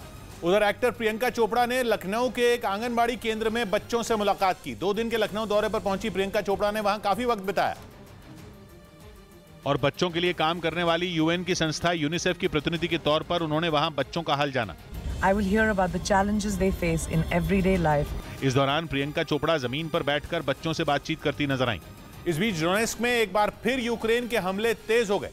वहां से आए एक वीडियो में यूक्रेन की सेना डोनेस्क के कई हिस्सों पर ताबड़तोड़ मिसाइलें बरसाती नजर आईं, जिनके धमाकों से जमीन कांप उठी और ये मिसाइलें जहां गिरी वहां तबाही मच गई। रूस ने आरोप लगाया कि यूक्रेन ने कलिब्र मिसाइलों की मदद से एक साथ कई जगहों पर हमला बोला, जिनके निशाने पर मौजूद सरकारी बिल्डिंगें और लोगों के घर जलकर राख हो गए। वहां से आए एक वीडियो में डोनेस्क का एक रेलवे स्टेशन आग की लपटों में घिरा नजर आया। रूस ने दावा किया कि ज़ेलेंस्की की फौज ने जानबूझकर वहां मौजूद लोगों को निशाना बनाया। इसके अलावा उसने रूस की तरफ से दी जा रही राहत सामग्री को भी तहस नहस कर दिया। आरोप है कि रूस ने जिन दवाइयों और अनाज की बोरियों को डोनेस्क के लिए रवाना किया, उन्हें यूक्रेन ने निशाने पर ले लिया और रूसी सैनिकों पर गोलियां बरसाने के बाद सारा सामान आग के हवाले कर दिया। रूस के मुताबिक यूक्रेन ने यह हमला इसलिए किया ताकि डोनेस्क तक जरूरत की चीजें न पहुंच पाएं। दावा किया गया कि इन हमलों की वजह से रूस की सेना को जबरदस्त नुकसान पहुंचा, साथ ही कई सरकारी इमारतें भी जलकर राख हो गईं। इधर महाराष्ट्र के मुंबई से रोंगटे खड़े कर देने वाला एक वीडियो सामने आया। वहां एक महिला पर अचानक पेड़ गिर गया और इस घटना का जो वीडियो सामने आया उसमें 2 महिलाएं सड़क किनारे खड़े होकर आपस में बातचीत करती दिखाई दी। इसी दौरान वहां से फल बेचने वाला गुजरता नजर आया। जैसे ही बातचीत कर रही महिलाओं ने उसे रास्ता दिया, तभी पेड़ उन पर गिर गया, जिसकी वजह से एक महिला उस पेड़ के नीचे दब गई। इस घटना के बाद वहां अफरा तफरी मच गई। लोग उस महिला को निकालने के लिए आ गए, जैसे तैसे उसे वहां से निकाला गया। इस घटना में वो महिला बुरी तरह घायल हो गई, जिसे अस्पताल में भर्ती कराया गया। उधर जंग का नया मोर्चा खोलने के लिए तैयार बैठे ईरान पर इजरायल ने नजर रखनी शुरू कर दी, क्योंकि यूक्रेन जंग में रूस का साथ दे रहे ईरान ने इजरायल के ठिकानों को तबाह करने की धमकी दी थी, जिसके बाद लग रहा है कि बहुत जल्द एक और युद्ध होगा, जिसमें 2 पुराने दुश्मन फिर से भिड़ेंगे। कुछ दिन पहले खबर आई थी ईरान ने पश्चिम एशिया में इजरायल के ठिकानों को तबाह करने का प्लान बना लिया है। यही नहीं, ये तक दावा किया गया कि सीरिया में इजरायल के ठिकानों को उड़ाया जाने वाला है। यानी ईरान ने लड़ने का मूड बना लिया है, तो फिर इजरायल कैसे पीछे रहता। उसने भी तैयारी शुरू कर दी और आइडेंटिफाई एंड अलर्ट नाम का एक सिस्टम बनाया, जिसमें इजरायल ने ऐसी तकनीक का इस्तेमाल किया जिससे दुश्मन के सैनिक या लड़ाके ट्रैक कर लिए जाएंगे। खबर है कि इस सिस्टम ने गाजा, लेबनान और सीरिया में काम करना शुरू कर दिया, क्योंकि ये वो जगह हैं जहां इजरायल के ठिकाने या मिलिट्री बेस हैं। और ईरान की पूरी कोशिश होगी कि वो उन्हें तबाह करे। ईरान ने जब धमकी दी थी तो केवल इजराइल से ही नहीं, अमेरिका से भी कहा था कि वो उसके ठिकानों पर हमला करेगा, जिसके बाद दक्षिण पूर्वी सीरिया में अमेरिका के अल-तन्फ मिलिट्री बेस पर हमले की खबर आई थी, जिसे जंग की आहट माना जा रहा है, क्योंकि यूक्रेन जंग में रूस के साथ खड़ा ईरान इस समय 7वें आसमान पर है और इसीलिए इजराइल ने आइडेंटिफाई एंड अलर्ट सिस्टम के जरिए वॉर जोन की डिजिटल मैपिंग शुरू कर दी, या यूं कहें कि इजराइल वॉर जोन का डिजिटल नक्शा बना रहा है, क्योंकि उसका दावा है कि इसके जरिए वो दुश्मन के हर सैनिक को ट्रैक कर सकता है। इधर हरियाणा के बहादुरगढ़ में एक केमिकल फैक्ट्री में आग लगने से लाखों का सामान जलकर राख हो गया। आग इतनी भीषण थी, फैक्ट्री से करीब 50 मीटर दूर खड़ी एक बस भी उसकी चपेट में आ गई और देखते ही देखते पूरी बस आग की लपटों से गिर गई। इस दौरान फैक्ट्री से भी आग की ऊंची ऊंची लपटें निकलती दिखाई दी। दोपहर के वक्त लगी आग कुछ ही देर में फैक्ट्री के बड़े हिस्से में फैल गई। वहां से उठने वाला धुआं कई किलोमीटर दूर से ही दिखाई पड़ रहा था। आग लगने की खबर मिलते ही दमकल की कई गाड़ियां मौके पर पहुंच गईं, जिसके बाद पानी की बौछार कर उसे बुझाना शुरू कर दिया गया। इस दौरान वहां सैकड़ों की संख्या में लोग जुट गए। डर इस बात का था कि आग कहीं वहां आसपास मौजूद दूसरी फैक्ट्रियों को भी अपनी चपेट में न ले ले। हालांकि वक्त रहते उसे बुझा लिया गया। फैक्ट्री में आग किस वजह से लगी, इस बात की जानकारी नहीं मिल पाई। इस बीच दुनिया की सबसे बड़ी nuclear submarine USS Rhode Island भी यूरोप पहुंच गई, जिसे पुतिन के खिलाफ अमेरिका का बड़ा दाव माना जा रहा है। हालांकि अमेरिका का कहना है कि इसका यूक्रेन की जंग से कोई ताल्लुक नहीं है, लेकिन ब्रिटिश मीडिया का दावा है कि यूएसएस रोड आइलैंड का पहुंचना पुतिन को एक संदेश देने जैसा है। ये रूस को पश्चिमी देशों की ताकत दिखाने वाला कदम है। ये दुनिया की सबसे बड़ी न्यूक्लियर सबमरीन है। जिब्राल्टर यूरोप के दक्षिणी छोर पर बसा एक छोटा सा देश है, जहां अमेरिका की ये सबमरीन पहुंची। लेकिन इस सबमरीन के पहुंचने की टाइमिंग को अहम बताया जा रहा है, खासतौर पर इसलिए क्योंकि जिस दिन अमेरिका की यूएसएस रोड आइलैंड पहुंची, उसी दिन ईरान ने हथियारों की नई खेप रूस पहुंचाई। ईरान के हथियार रूस की फौज तक पहुंचने पर अमेरिका भड़का हुआ है। माना जा रहा है कि अमेरिका की कोशिश पुतिन को पश्चिमी देशों का दम दिखाने की है। उधर रूस के लड़ाकू विमानों ने सीरिया में विद्रोहियों के गढ़ में जोरदार बमबारी की। इदलिब शहर में किए गए इस हमले में 9 लोगों की मौत होने का दावा किया गया, क्योंकि रूस के फाइटर जेट ने वहां एक के बाद एक कई बम गिरा दिए। बमों के धमाकों से पूरा इलाका थर्रा उठा। लेकिन रूस का हमला यही नहीं रुका, बल्कि उसके लड़ाकू विमान लगातार बम बरसाते रहे। रूस सीरिया की बशर अल असद सरकार के साथ है और इसी वजह से उसने विद्रोहियों पर हमले किए। उसके हमले के बाद वहां कई मकानों में आग लग गई, कई मकान खंडहर में बदल गए। दावा किया गया कि रूस के अटैक की वजह से वहां 3 बच्चों समेत 9 लोगों की मौत हो गई। हालांकि रूस और सीरिया की सेना ने इन आरोपों को खारिज कर दिया। सीरिया की सरकार ने दावा किया कि उन्होंने इदलिब में छिपे विद्रोहियों पर हमला किया। सीरिया के उत्तर पश्चिम में बसे इदलिब शहर को विद्रोहियों का गढ़ माना जाता है। इस बीच रूस की सेना ने एक वीडियो जारी किया जिसमें उसके सैनिक यूक्रेन के जवानों पर ताबड़तोड़ हमला करते दिखाई दिए। रूस ने दावा किया कि इस हमले में यूक्रेन को भारी नुकसान पहुंचा, जिसमें उसके कई टैंक और बख्तरबंद गाड़ियां तबाह हो गईं। रूस की तरफ से इस हमले का एक वीडियो भी जारी किया गया, जिसमें रूस की फौज का एक टैंक बीच मैदान में खड़ा दिखाई दिया। दुश्मन की उस टैंक पर नजर ना पड़े, इसके लिए रूस के सैनिकों ने उसे पेड़ों और झाड़ियों से ढक दिया। जैसे ही टारगेट रेंज में आया, कमांडर के आदेश पर पुतिन की सेना ने बिना देर किए यूक्रेन के ठिकाने पर हमला बोल दिया। रूस ने दावा किया कि उसने इसी तरह के कई हमले कर यूक्रेन के कई ठिकानों को बर्बाद कर दिया। इधर पंजाब के अमृतसर में भगवंत मान सरकार के खिलाफ बीजेपी कार्यकर्ताओं ने प्रदर्शन किया। हाल ही में शिवसेना टकसाली नाम की पार्टी के नेता सुधीर सूरी की गोली मारकर हत्या कर दी गई थी, जिसके विरोध में बीजेपी के कई नेता बैनर पोस्टर लेकर सड़क पर उतर आए। पंजाब उजड़ता देखते नहीं, देख नहीं सकते। बीजेपी का आरोप है कि पंजाब में लगातार गैंग वॉर और ड्रग्स के मामले बढ़ रहे हैं, लेकिन पंजाब सरकार कोई ध्यान नहीं दे रही है। उधर महाराष्ट्र के पालघर में 2 बसों की जोरदार भिड़ंत हो गई, जिसमें 25 से ज्यादा लोग घायल हो गए, जिनमें एक की हालत गंभीर बताई जा रही है। घटना की जानकारी मिलने के बाद मौके पर पुलिस पहुंच गई, जिसके बाद घायलों को अस्पताल में भर्ती कराया गया। इस बीच उत्तर प्रदेश के कानपुर में मसाला फैक्ट्री में अचानक आग लग गई। गनीमत यह रही कि इस घटना से किसी को कोई नुकसान नहीं पहुंचा, लेकिन फैक्ट्री में रखा लाखों का सामान जलकर राख हो गया। इस घटना के बाद वहां अफरा तफरी मच गई और देखते ही देखते लोगों की भीड़ इकट्ठा हो गई। घटना की जानकारी मिलने के बाद फायर ब्रिगेड की टीम पहुंच गई और इसके बाद आग को बुझा लिया गया। उधर यूक्रेन की मीडिया ने दावा किया कि रूस के नए भर्ती हुए सैनिकों में बीमारी फैल गई है। बताया गया कि पुतिन ने इन सैनिकों की तैनाती बेलारूस में कर रखी है। लेकिन खबर है कि तबीयत खराब होने की वजह से रूसी सैनिक जंग ही नहीं लड़ पा रहे। बेलारूस ही वो देश है जिसके सहारे पुतिन यूक्रेन की जंग बड़े आराम से लड़ रहे हैं। लेकिन अब जब रूसी सैनिकों के बीच बीमारी फैलने की बात सामने आ रही है तो इसे पुतिन के लिए बड़ा झटका माना जा रहा है, क्योंकि दावा है कि बेलारूस से पुतिन के जवान यूक्रेन पर कहर बरपाने का कोई मौका नहीं छोड़ रहे थे। यूक्रेन जंग की शुरुआत से ही पुतिन बेलारूस में अपने हजारों सैनिकों को भेजते आए हैं। खबर है कि इसी कड़ी में उन्होंने जंग में उतरने के लिए कई नए सैनिकों को भी बेलारूस भेजा था, लेकिन वो बुरी तरह बीमार पड़ गए। बताया गया कि रूसी जवान निमोनिया और अस्थमा के अलावा दूसरी गंभीर बीमारियों से जूझ रहे हैं। इस बीच खबर है कि हाइमार्स से निपटने के लिए रूस ने अपने शक्तिशाली मिसाइल सिस्टम बुक को मैदान में उतार दिया। दावा किया गया कि रूस ने इसकी मदद से जबरदस्त तबाही मचाई, जिसका बाकायदा एक वीडियो भी जारी किया गया जिसमें तेज आवाज के साथ एक मिसाइल आसमान को चीरती नजर आई। रूस ने दावा किया कि उसका यह बुक मिसाइल सिस्टम जंग की सूरत बदलने की ताकत रखता है, जिससे उसने अमेरिका के कई हाइमार्स मिसाइल सिस्टमों को तबाह कर दिया। हालांकि यूक्रेन ने इसे सिरे से नकार दिया। एक रिपोर्ट के जरिए यह दावा किया गया कि अब तक एक भी हाइमार्स को रूस तबाह नहीं कर पाया है। हालांकि दूसरी तरफ इसी रिपोर्ट में यूक्रेन में हथियारों की कमी का भी जिक्र किया गया। रिपोर्ट के मुताबिक यूक्रेन हर दिन करीब 4000 से 7000 गोले दाग रहा है, वहीं रूस करीब 20000 बम बरसाने की ताकत रखता है, जो यूक्रेन की क्षमता से कहीं ज्यादा है। इसके अलावा रूस के बुक मिसाइल सिस्टम के जंग में उतरने से यूक्रेन पर खतरा बढ़ गया, जिससे निपटने के लिए उसे और हथियारों की जरूरत होगी। इधर मध्य प्रदेश के इंदौर से हैरान करने वाला एक वीडियो सामने आया। वहां कुछ लड़कियों के बीच जोरदार मारपीट हो गई।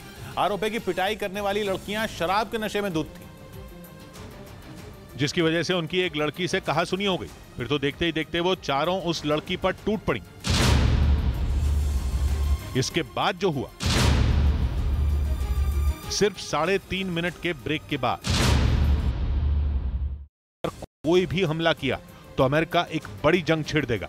उधर खबर है कि यूक्रेन की राजधानी कीव में ब्लैकआउट हो सकता है, यानी पूरा कीव अंधेरे में डूब जाएगा। खबर है कि इसके लिए वहां तैयारियां शुरू हो चुकी हैं।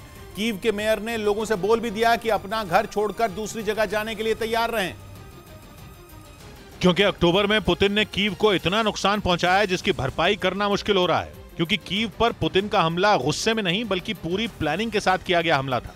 इस बार उनका मकसद शीशे की तरह साफ था, क्योंकि रूस की मिसाइलों या फिर ड्रोन ने उन्हीं जगहों पर अटैक किया जहां से कीव के लोगों तक बिजली या पानी पहुंचता है। 8 अक्टूबर के बाद रूस ने जितने भी वार किए उनमें ज्यादातर कीव के पावर प्लांट पर थे, और जैसे जैसे वहां के पावर प्लांट तबाह होते गए कीव अंधेरे में डूबता गया। खबर है कि इस समय वहां के एक बड़े हिस्से में बिजली नहीं है, लेकिन इससे भी बुरी खबर यह है कि कुछ ही दिनों में पूरे के पूरे कीव की बत्ती गुल हो जाएगी और पुतिन का कीव पर अटैक का प्लान कामयाब हो जाएगा। खुद कीव के मेयर इस बात को मान रहे हैं, वरना वो कीव के लोगों को शहर छोड़कर जाने की सलाह नहीं देते। कीव के मेयर की ये चेतावनी इसलिए आई क्योंकि उन्हें लग रहा है कि कीव में बहुत जल्द ब्लैकआउट होने वाला है, और इसीलिए उन्होंने कीव के करीब 30 लाख लोगों से कहा कि वो इस महासंकट के लिए तैयार रहें। क्योंकि रूस के खतरनाक हथियारों ने कीव के पावर प्लांट को कोई मामूली नुकसान नहीं पहुंचाया है, बल्कि वहां का पूरा सिस्टम ही उन्होंने चौपट करके रख दिया। क्योंकि बिजली गई तो पानी भी जाएगा, और जीने के लिए जरूरी 2 चीजें कीव के लोगों के पास नहीं होंगी।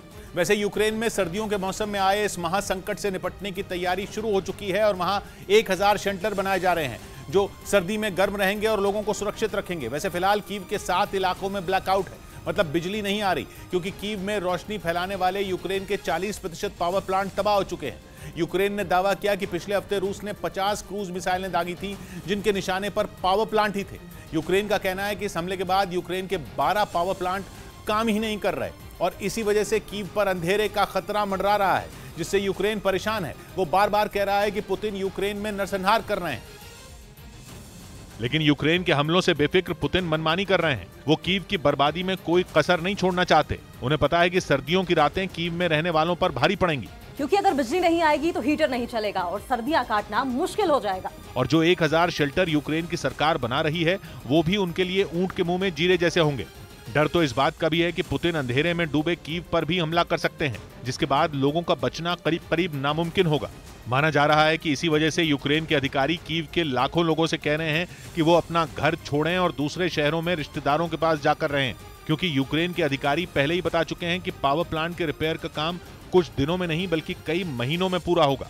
मुमकिन है कि कुछ पावर प्लांट कभी काम ही न कर पाएं। मतलब पुतिन ने यूक्रेन को ऐसा जख्म दिया है जो जल्दी नहीं भरेगा और नासूर बनकर वहां के लोगों को सताता रहेगा। ब्रेकिंग न्यूज ईरान से है। पता चला है कि ईरान को जवाब देने के लिए अमेरिका के फाइटर जेट उड़ान भर चुके हैं। मतलब ये कि अमेरिका की तरफ से जंग की पूरी तैयारी कर ली गई थी। ऐसा तब हुआ था जब सऊदी अरब ने ईरान से जुड़ी जानकारी अमेरिका को दी थी। सऊदी अरब की तरफ से बताया गया था कि ईरान एक बड़ा हमला सऊदी अरब और इराक पर करने वाला है। मतलब ये कि ईरान के हमले का अलर्ट मिलते ही अमेरिका ने बड़ा एक्शन ले लिया था। ईरान की तरफ अमेरिका के खतरनाक फाइटर जेट भेजे जाने की खबर है और यह पता चला है कि ईरान को कड़ा जवाब देने के लिए अमेरिका की वायुसेना अपना मिशन शुरू कर चुकी थी। अमेरिका की वायुसेना को ईरान की तरफ से हमला शुरू करने का इंतजार था और जैसे ही कोई हमला ईरान की तरफ से किया जाता तो ईरान पर भी जवाबी कार्रवाई शुरू कर दी जाती। अमेरिकी वायुसेना के खतरनाक फाइटर जेट ईरान की तरफ पहुंच रहे थे। माना जा रहा है कि अमेरिका के फाइटर जेट खाड़ी देशों में ही किसी बेस से निकले। सऊदी अरब और इराक के अलावा भी कुछ खाड़ी देशों में अमेरिकी वायुसेना के बेस मौजूद हैं। खबर है कि इन जगहों पर अमेरिकी वायुसेना के F-22 जेट तैनात हैं। इसीलिए माना जा रहा है कि अमेरिका की तरफ से F-22 ही ईरान की तरफ भेजे गए थे। ये एक ऐसा कदम था जो सीधा सीधा जंग शुरू होने की वजह बन सकता था। अमेरिकी फौज का ये एक्शन जितना ताबड़तोड़ हुआ उतना ही दमदार भी था। अगर ईरान की तरफ से कोई भी ड्रोन या मिसाइल से हमला होता तो ईरान पर भी आफत बरसनी तय थी। अमेरिका के F-22 फाइटर जेट अपने साथ खतरनाक मिसाइलें और परमाणु बम तक ले जाने में सक्षम है। यानी अगर एक भी गलती ईरान की तरफ से होती तो एक बहुत बड़ी जंग छिड़ जाती। हालांकि जंग का खतरा अभी भी टला नहीं है क्योंकि अमेरिकी फौज अब भी पूरी तरह सतर्क है और ईरान पर नजरें गड़ाए बैठी है। खबर है कि जैसे ही सऊदी अरब की तरफ से अमेरिका को अलर्ट भेजा गया था उसके बाद से ही अमेरिकी फौज सतर्क है। पिछले 6 दिन से इराक और सऊदी अरब में दहशत का माहौल है। माना जा रहा है कि ईरान के ड्रोन और मिसाइलें कभी भी कहर बनकर गिर सकते हैं। इस अलर्ट के बाद अमेरिका ने दोनों मुल्कों को सुरक्षा का भरोसा। बहुत बड़ी खबर आ रही है यूक्रेन युद्ध से जुड़ी हुई। पुतिन ने यूक्रेन के छोटे शहरों पर परमाणु हमले की तैयारी शुरू कर दी है। पश्चिमी मीडिया ने दावा किया कि जंग खत्म करने के लिए पुतिन परमाणु हमला कर सकते हैं, लेकिन वो कीव जैसे शहर को निशाना नहीं बनाएंगे बल्कि यूक्रेन के किसी छोटे शहर पर परमाणु बम गिराएंगे। दावा किया गया कि पुतिन के इस खतरनाक प्लान का पता तब चला जब वो फ्रांस के राष्ट्रपति इमैनुअल मैक्रोन से फोन पर बात कर रहे थे। उसी वक्त उन्होंने हिरोशिमा और नागासाकी का जिक्र किया। दावा है कि पुतिन हिरोशिमा और नागासाकी की ही तरह यूक्रेन के किसी शहर पर जल्द एटम बम गिरा सकते हैं ताकि यूक्रेन के साथ चल रही जंग को वो एक झटके में खत्म कर सकें। दावा है कि पुतिन अब युद्ध को और खींचना नहीं चाहते क्योंकि यूक्रेन के साथ जंग में उन्हें उम्मीद से कई गुना ज्यादा नुकसान हो चुका है। और दावा है कि इसी बात से परेशान होकर पुतिन यूक्रेन पर परमाणु बम दागने वाले हैं। इस बात का इशारा उन्होंने इमैनुअल मैक्रोन से फोन पर बातचीत के दौरान दिया और इस खबर के सामने आते ही यूरोप से लेकर अमेरिका और ब्रिटेन तक की चिंता बढ़ गई। पश्चिमी मीडिया ने दावा किया कि यूक्रेन को बर्बादी की आग में झोंकने के लिए पुतिन परमाणु बम का इस्तेमाल करने वाले हैं। वो यूक्रेन के छोटे शहरों को एटम बम से निशाना बना सकते हैं। दावा है कि पुतिन ने इसकी पूरी तैयारी कर ली है कि ज़ेलेंस्की को एक ही बार में ऐसा झटका दिया जाए कि वो हार मान ले। दावे के मुताबिक इमैनुअल मैक्रोन से बातचीत के दौरान पुतिन ने हिरोशिमा और नागासाकी का जिक्र किया जिन्हें दूसरे विश्व युद्ध में तबाह कर दिया गया था। अमेरिका ने 1945 में जापान के इन 2 शहरों पर परमाणु बम गिराया था जिसके बाद विश्व युद्ध खत्म हो गया था। और दावा किया जा रहा है कि पुतिन ने भी ऐसी ही योजना तैयार की है। उन्होंने ठान लिया है कि जंग जीतने के लिए अब हिरोशिमा और नागासाकी जैसा हमला करना ही होगा ताकि यूक्रेन के अलग अलग हिस्सों में लड़ रही ज़ेलेंस्की की फौज एक साथ घुटने टेक दे और उनकी सेना पूरे यूक्रेन पर आसानी से कब्जा जमा ले, जो कि 8 महीने से ज्यादा वक्त बीत जाने के बाद भी यूक्रेन के बहुत थोड़े से हिस्से पर अधिकार जमा पाई है। और जिन जगहों पर उसने कंट्रोल किया भी है वहां उसे यूक्रेन के सैनिकों के ताबड़तोड़ हमले झेलने पड़ रहे हैं। दावा है कि पूर्वी यूक्रेन में भी रूसी सेना का हाल बुरा है और वहां जीत के लिए पुतिन डॉनबास के किसी शहर पर परमाणु बम गिरा सकते हैं। दावा किया गया कि पुतिन से बातचीत के बाद मैक्रोन ने भी इसी बात की तरफ इशारा किया। उन्होंने कहा कि यह बहुत बड़ा संकेत है कि पुतिन यूक्रेन के पूर्व में परमाणु हथियारों का इस्तेमाल कर सकते हैं। दावा किया गया कि पुतिन के प्लान ने मैक्रोन को भी खौफ से भर दिया क्योंकि वो भी ये बात अच्छी तरह समझते हैं कि परमाणु बम से हमले का मतलब क्या होता है। एटम बम की मार से हिरोशिमा और नागासाकी जिस तरह बर्बाद हुए उससे पूरी दुनिया कांप उठी थी। और अब पुतिन ने भी यूक्रेन के शहरों को हिरोशिमा और नागासाकी में बदलने की ठान ली है। जंग शुरू होने के कुछ महीनों बाद से ही पुतिन और उनके साथी परमाणु बम की रट लगा रहे हैं, लेकिन अमेरिका समेत यूक्रेन की मदद कर रहे दूसरे देश ये मानकर चल रहे थे कि पुतिन ऐसा कोई कदम नहीं उठाएंगे जिससे तीसरा विश्व युद्ध छिड़ जाए। लेकिन इमैनुअल मैक्रोन से हुई बातचीत ने सबका भ्रम तोड़ दिया। पुतिन ने यह बता दिया कि वो यूक्रेन को हराने के लिए लाखों लोगों की जान भी ले सकते हैं। दावा किया गया कि फोन पर उन्होंने मैक्रोन से कहा कि परमाणु बम विस्फोट की वजह से दूसरे विश्व युद्ध का अंत हुआ। इसने दिखाया कि जीतने के लिए मुख्य शहरों पर हमला करने की जरूरत नहीं है और उनकी इसी बात ने यूक्रेन के साथ पूरे यूरोप की चिंता बढ़ा दी। दावा किया गया कि अमेरिका और ब्रिटेन भी इस खबर के सामने आने के बाद मान रहे हैं कि पुतिन न्यूक्लियर अटैक कर सकते हैं और वो राजधानी कीव जैसे बड़े शहर नहीं बल्कि यूक्रेन के छोटे शहरों को निशाना बना सकते हैं। पश्चिमी देशों की परेशानी यह है कि परमाणु हथियारों के मामले में रूस के आगे कोई नहीं टिकता। दावा किया गया कि पुतिन के पास 6000 से ज्यादा परमाणु हथियार हैं, जिनमें 2000 परमाणु हथियार ऐसे हैं जिनका जंग में सीधा इस्तेमाल किया जा सकता है। दावा है कि पुतिन के पास जितने परमाणु हथियार हैं, अगर उन सभी का इस्तेमाल हो जाए तो एक बार में 30 करोड़ लोगों की जान चली जाएगी। इधर मध्य प्रदेश के इंदौर से हैरान करने वाला एक वीडियो सामने आया। वहां कुछ लड़कियों के बीच सड़क पर जोरदार मारपीट हो गई।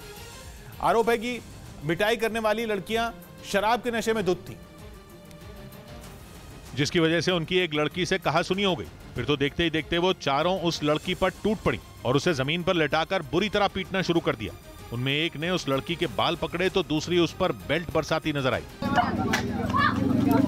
दावा किया गया कि मारपीट का ये वीडियो 4 नवंबर का था, जिसके बाद पीड़ित लड़की की शिकायत पर पुलिस ने आरोपियों के खिलाफ एक्शन ले लिया। हालांकि वीडियो वायरल होने के बाद से ही चारों लड़कियां फरार हैं, जिनके खिलाफ पुलिस ने केस दर्ज कर उनकी तलाश शुरू कर दी।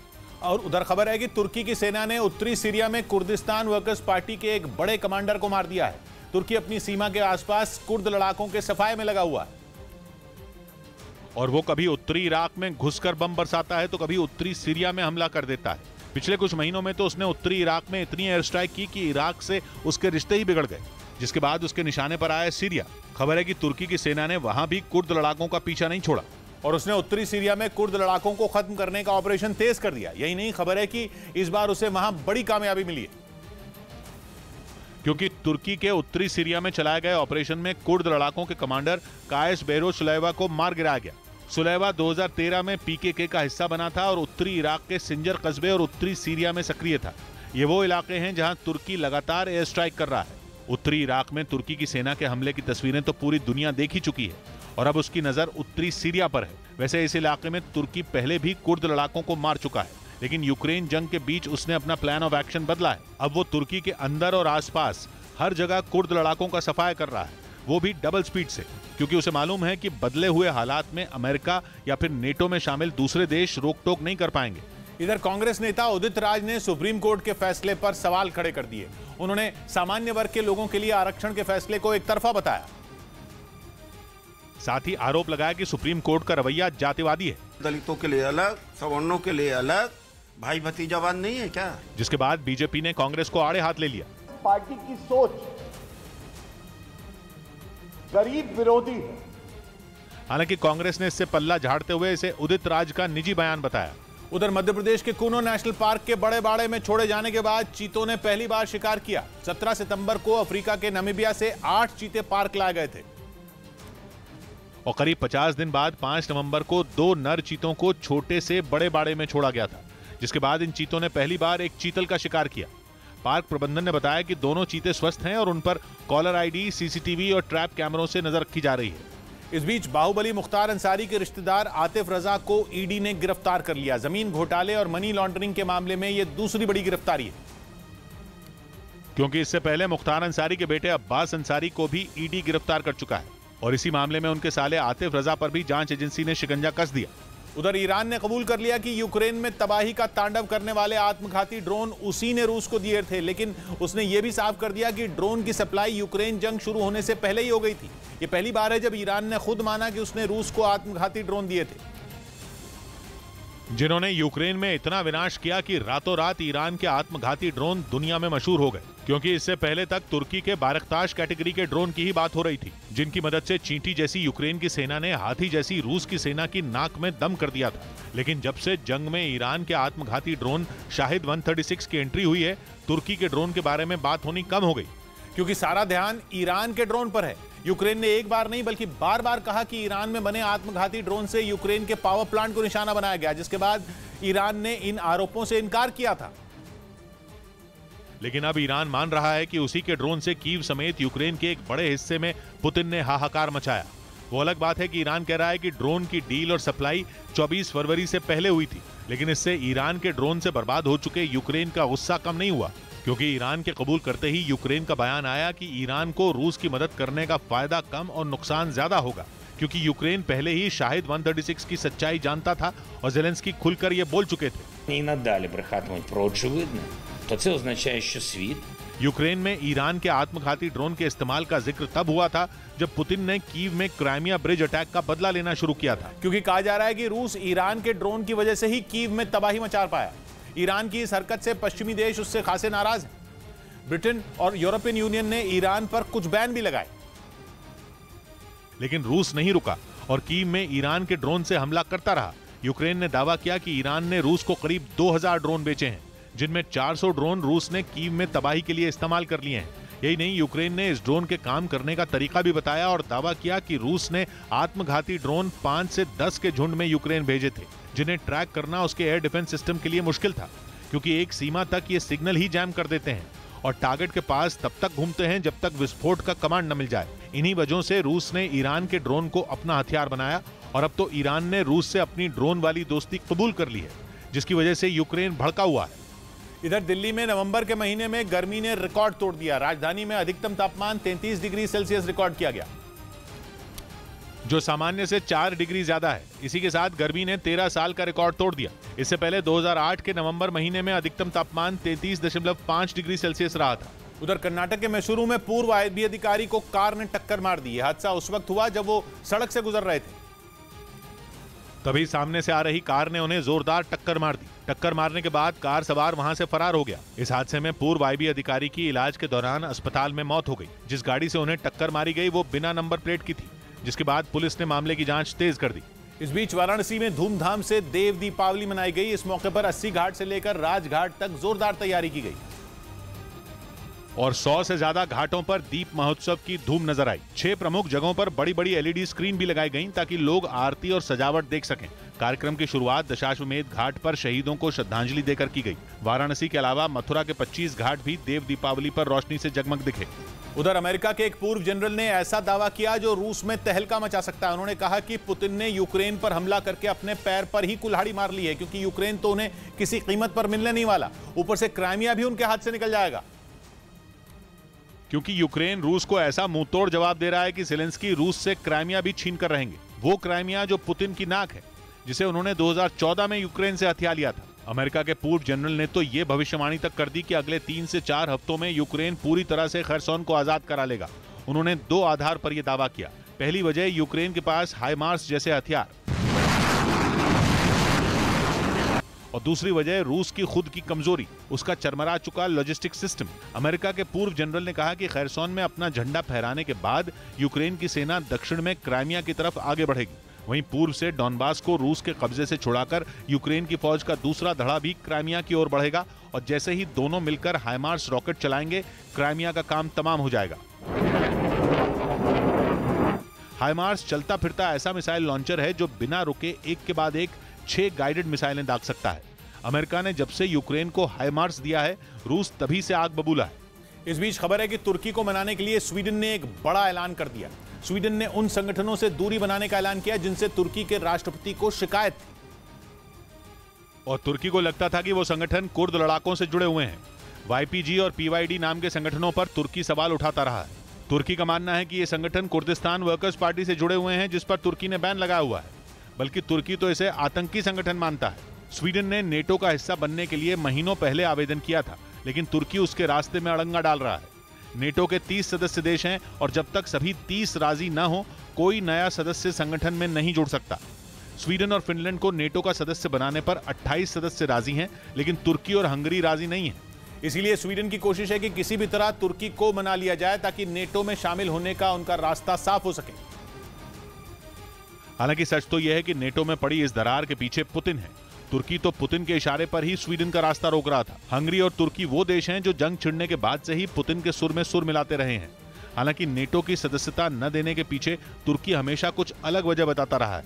इसीलिए स्वीडन के प्रधानमंत्री तुर्की पहुंचने वाले हैं। तुर्की के राष्ट्रपति से मुलाकात की वजह उन्हें मनाना ही होगा ताकि नेटो में एंट्री का रास्ता साफ हो सके। इसीलिए तुर्की पहुंचने से पहले उन्होंने तुर्की की शिकायतें दूर करने की कोशिश की है। हालांकि सीधा गणित यह है कि स्वीडन और फिनलैंड ने सीधा पुतिन की नाराजगी मोल ली है।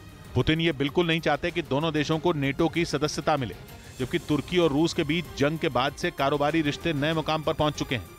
मतलब साफ है कि पुतिन को नाराज करने का खतरा तुर्की भी नहीं उठाएगा।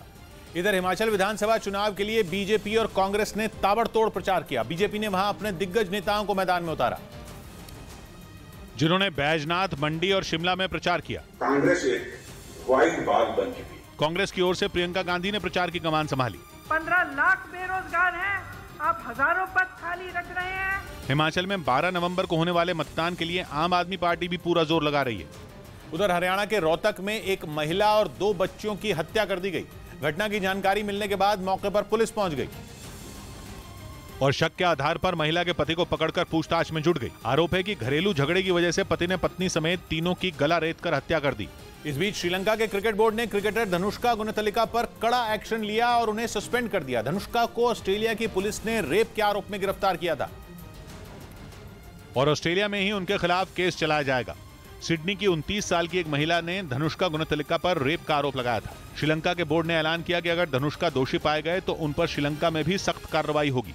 उधर खबर है कि ज़ेलेंस्की की सेना ने खैरसोन के उन इलाकों की बत्ती गुल कर दी जिन पर पुतिन की फौज का कब्जा है। यूक्रेन के इस कदम को बदले के तौर पर देखा जा रहा है, क्योंकि कुछ रोज पहले यही चाल पुतिन ने कीव पर आजमाई थी। और क्राइमिया ब्रिज अटैक के बाद रूस ने यूक्रेन के कई पावर प्लांट पर ताबड़तोड़ मिसाइलें दागकर कीव और उसके आसपास के इलाकों को अंधेरे में डुबो दिया था। उस वक्त पश्चिमी मीडिया ने दावा किया था कि रूस कीव पर अब तक का सबसे बड़ा हमला करने की तैयारी में है और इसीलिए उसने कीव और उसके आसपास के शहरों में बिजली सप्लाई करने वाले कई पावर प्लांट तबाह कर दिए थे। यूक्रेन ने दावा किया था कि रूसी सेना के इस हमले में कीव समेत करीब 1000 कस्बों और गांवों की बिजली गुल हो गई थी। एक रिपोर्ट में यह भी बताया गया कि रूस के हमलों में यूक्रेन के 30% पावर प्लांट बर्बाद हो चुके हैं, जिससे वहां भारी बिजली संकट खड़ा हो गया है। लेकिन अब दावा किया जा रहा है कि पुतिन की ये चाल उन पर ही भारी पड़ रही है, क्योंकि ज़ेलेंस्की ने रूस की सेना को खदेड़ने के लिए खैरसोन के उन इलाकों की बत्ती गुल कर दी जिन पर रूस का कब्जा है। जिसका मतलब यह है कि ज़ेलेंस्की पुतिन को उनके ही चाल से मात देने की कोशिश में जुटे हैं। रूस का आरोप है कि खैरसोन में यूक्रेन की सेना लगातार पावर प्लांट को निशाना बना रही है, जिससे एक बड़े हिस्से में ब्लैकआउट हो गया और इसके लिए ज़ेलेंस्की की फौज चुन चुनकर खैरसोन के उन इलाकों पर बमों की बारिश कर रही है जहां से बिजली सप्लाई की जाती है। रूस का आरोप है कि खैरसोन को अंधेरे में डुबोने के लिए यूक्रेन की सेना नीप्रो नदी पर बने कखोवका डैम को भी उड़ाने की ताक में है। असल में खैरसोन के पास कखोवका डैम पर हाइड्रो पावर प्लांट है, जिससे सिर्फ खैरसोन ही नहीं बल्कि क्राइमिया को भी बिजली मिलती है। रूस का आरोप है कि खैरसोन की बत्ती गुल करने के लिए यूक्रेन की सेना ने डैम पर मिसाइल अटैक किया था, क्योंकि अगर डैम टूटता तो विनाशकारी बाढ़ आने के साथ ही हाइड्रो पावर प्लांट भी तबाह हो जाता, जिसका असर ज़ापोरिज़िया परमाणु प्लांट पर भी होता, क्योंकि इसी डैम से परमाणु प्लांट को ठंडा रखने के लिए पानी की सप्लाई होती है। रूस का दावा है कि पानी नहीं मिलने पर परमाणु प्लांट बंद हो जाता, जिससे वहां की भी बिजली गुल हो जाती। इस बीच पश्चिमी मीडिया ने दावा किया कि जंग के मैदान से भागने वाले सैनिकों को पुतिन ने गोली मरवाने का प्लान बनाया है। बताया जा रहा है कि पुतिन ने इसके लिए एक टीम तैयार की है जो जंग से भागकर रूस लौटने वाले सैनिकों को गोली मार सकती है। दावा है कि लगातार पुतिन के कई जवान यूक्रेन के हमलों से बचने के लिए पीछे हट रहे हैं। पश्चिमी मीडिया ने तो यहां तक दावा कर दिया कि मैदान में कमजोर पड़े रूसी जवान लौटने को मजबूर हैं। माना जा रहा है कि इसीलिए पुतिन ने अब सैनिकों में खौफ पैदा करने के लिए ये नया हथकंडा अपनाया है। यूक्रेन लगातार रूसी फौज को भारी नुकसान पहुंचाने का दावा करता आया है। ज़ेलेंस्की के मुताबिक उनकी सेना ने पुतिन के हजारों सैनिकों को मारा है। खबर है कि रूसी फौज जवानों की कमी से जूझ रही है। ऐसे में अगर उसके बाकी सैनिक भी लौटने लगेंगे तो फिर जंग कौन लड़ेगा। बताया जा रहा है कि यही वजह है कि पुतिन ने मैदान छोड़कर लौटने वाले सैनिकों को गोली मरवाने का प्लान बनाया। इधर बिहार के बेतिया में पुलिस और शराब तस्करों के बीच मुठभेड़ हो गई। दावा किया गया कि खुफिया जानकारी के आधार पर पुलिस ने वहां पहले से ही जवानों की तैनाती की थी, जिन्होंने शराब की खेप उतरते ही आरोपियों को सरेंडर करने की चेतावनी दी, लेकिन तस्करों ने पुलिस वालों पर फायरिंग शुरू कर दी। आरोप है कि तस्कर उत्तर प्रदेश से नदी के रास्ते शराब की बड़ी खेप बिहार में लाने की कोशिश में थे, लेकिन इससे पहले कि वो कामयाब हो पाते पुलिस ने उनका प्लान फेल कर दिया। दावा किया गया कि इस दौरान दोनों तरफ से जोरदार फायरिंग हुई। करीब 2 घंटे फायरिंग हुई, जिसमें कि 40 से 50 राउंड फायरिंग की बात आ रही। उधर खबर है कि यूक्रेन के लड़ाकू विमानों को और ताकतवर बनाने में पोलैंड उसकी मदद करेगा। जानकारी के मुताबिक पोलैंड यूक्रेन के पास मौजूद Su-24 विमानों को नेटो की मिसाइलों से लैस करेगा, ताकि वो रूस पर खतरनाक स्टॉर्म शैडो मिसाइलों से हमला बोल सके। पोलैंड की मीडिया ने दावा किया कि उसका देश यूक्रेन के सैनिकों को आधुनिक लड़ाकू विमान मुहैया कराने की तैयारी में है, जिससे वो नेटो की स्टॉर्म शैडो मिसाइलें दाग सकेंगे, जिनसे रूस में तबाही मचने की आशंका जताई जा रही है। पोलैंड का मानना है कि ये मिसाइलें पुतिन को घुटनों पर ला सकती हैं, क्योंकि ये 300 किलोमीटर दूर मौजूद दुश्मन के ठिकानों को तबाह करने में सक्षम है, जिन्हें पहले रफाल और मिराज जैसे लड़ाकू विमानों से दागा जा चुका है। जानकारी के मुताबिक ये खाड़ी युद्ध लीबिया और इराक की लड़ाई में कहर बरपा चुकी हैं और अब रूस के खिलाफ इन्हें आजमाने की तैयारी है, जिसके लिए पोलैंड लड़ाकू विमानों को इन मिसाइलों से लैस कर यूक्रेन को मुहैया करवा रहा है। इस बीच अमेरिका की नौसेना के एक बड़े अधिकारी का बयान अमेरिका के लिए सिरदर्द बन गया। दावा है कि चार्ल्स ए रिचर्ड नाम के इस अफसर ने अमेरिका की फौज को चीन से कमजोर बता दिया और साथ में यह भी कहा कि कुछ बड़ा होने वाला है, जिसके लिए अमेरिका की सेना को कमर कसने की जरूरत है। चार्ल्स ए रिचर्ड नाम के जिस अफसर ने यह बयान दिया वो यूएस स्ट्रेटेजिक कमांड के कमांडर बताए जा रहे हैं। अमेरिका की नौसेना में एडमिरल के पद पर तैनात चार्ल्स ने दावा किया कि यूक्रेन में चल रही जंग तो केवल वार्म अप है। उनका ये बयान ब्रिटेन के अखबार डेली मेल ने छापा, जिस पर हंगामा मच गया। आर्टिकल के मुताबिक चार्ल्स ने चीन की फौज की तैयारियों की तारीफ की। उन्होंने ये तक कहा कि अमेरिका के मुकाबले चीन ज्यादा तेजी से परमाणु हथियार तैयार कर रहा है। उनके मुताबिक इस मामले में वो बहुत जल्द ही अमेरिका से आगे निकलने वाला है। उन्होंने अमेरिका की सरकार को चेतावनी दी कि फौज की तैयारियों पर खर्च बढ़ाया जाना जरूरी है। लेकिन अमेरिकी फौज के बड़े अफसर के बयान से साफ हो गया कि वो चीन की फौज की ताकत से डरा हुआ है, लेकिन दुनिया के लिए एक बड़ी टेंशन भी बन गई, क्योंकि ये साफ नहीं है कि वो किस खतरे की घंटी बजा रहे हैं। उन्होंने साफ कहा था कि कुछ बड़ा होने वाला है, लेकिन वो बड़ा क्या होगा इस पर सस्पेंस बना हुआ है। यूक्रेन की जंग अगर वार्म अप है तो अमेरिका किस जंग की तैयारी में जुटा हुआ है? माना जा रहा है कि चीन के खिलाफ अमेरिका किसी बड़ी जंग की तैयारी में जुटा है। पिछले कुछ महीनों में पूर्वी चीन सागर और दक्षिण चीन सागर में कई बार तनाव का माहौल बन चुका है। चीन और अमेरिका की नौसेना आमने सामने आ चुकी हैं, एक दूसरे के करीब युद्ध का अभ्यास भी कर चुकी हैं। माना जा रहा है कि अमेरिका की फौज धीरे धीरे चीन के खिलाफ बड़ी जंग लड़ने की तैयारी कर चुकी है। इस बीच दुबई में बुर्ज खलीफा के पास एक ऊंची इमारत में भीषण आग लग गई, जिसका वीडियो सोशल मीडिया पर वायरल हो गया, जिसमें वो इमारत आग की लपटों के बीच घिरी नजर आई। सामने आए वीडियो में बिल्डिंग नीचे से लेकर ऊपर तक धधकती दिखाई दी, जबकि लपटों से निकलने वाला धुआं चारों तरफ फैलता नजर आया।